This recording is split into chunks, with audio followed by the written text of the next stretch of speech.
డబ్బులతో ఇక్కడికి వచ్చారు. సొంత డబ్బులతో పీఓ గారిని కలెక్టర్ గారిని అడగడానికి వచ్చాం. మీరు సమాధానం చెప్తారా? లేదనుకుంటే ఇక్కడ నుండి సమాధానం రాకపోతే వెళ్ళేది లేదని మాత్రం స్పష్టంగా చెప్పదలుచుకున్నాం.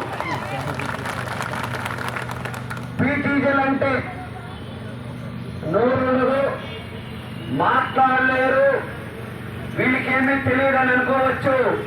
పీటీజీలు కానీ కళ్ళెర్ర చేస్తే ఏజెన్సీ ప్రాంతం అని చెప్పదలుచుకున్నాం. ఒకప్పుడు పీటీజీలకి అనేక సంక్షేమ పథకాలు ఉండేవి. గొర్రెచ్చేవాళ్ళు, బర్రిచ్చేవాళ్ళు, అంతోనే కార్డు ఇచ్చేవాళ్ళు. మోడీ గారు వచ్చిన తర్వాత ఇవన్నీ రద్దు చేశారు. అది మోడీ గారి ఘనత. అంతోదయ కార్డులకు ఎవరికైనా ఉచితంగా 35 కేజీల బియ్యం ఎవరికైనా ఇస్తున్నారా? బర్రెలు గొర్రెలు ఎవరికైనా ఇస్తున్నారా? పాత స్కీములు ఏవైతే ఉన్నాయో ఆ స్కీములన్నీ ఇప్పుడు అమలు చేస్తా ఉన్నారా? మరి ఎవరి తరఫున మాట్లాడుతున్నారు, ఎవరి తరఫున పోట్లాడుతున్నారంటే మన ఎమ్మెల్యేల దగ్గర నుండి మన ముఖ్యమంత్రి వరకు మన భూములన్నీ ఇచ్చేసి కొంతమంది కంపెనీలకు ఇవ్వాలని చూస్తా ఉన్నారు. చూస్తూ ఊరుకో అనే పద్ధతులు ఇక్కడికి వచ్చాం.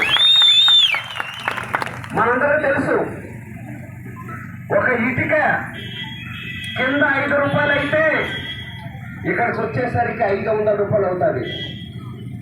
ఒక సిమెంట్ బస్తా కింద 250 రూపాయలు 300 రూపాయలు దొరికితే మన లక్ష్మీపురం లాంటి ప్రాంతంలో కానీ లేదా మిగతా కొండ మీద వెళ్ళాలంటే 500-600 రూపాయలు అయ్యేదానికి అవకాశం ఉంటుంది.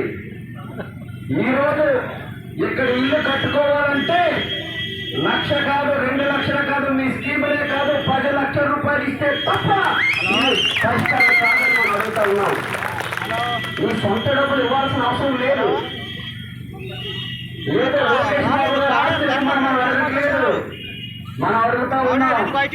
ఎస్సీ ఎస్టీ సప్లాన్ నిధులు ఏవైతే ఉన్నాయో ఆ సప్లాన్ నిధులు మా పీటీసీలకి ఎందుకు ఇవ్వాలని మనం అడుగుతున్నాం. ఇక్కడే 2 నెలల క్రితం చాలా హెలికాప్టర్లు తిరిగాయి. ఏమని? చలి పండుగ అంట, అరకు పండుగ అంట, హెలికాప్టర్లు బ్రహ్మాండంగా తిరిగాయి.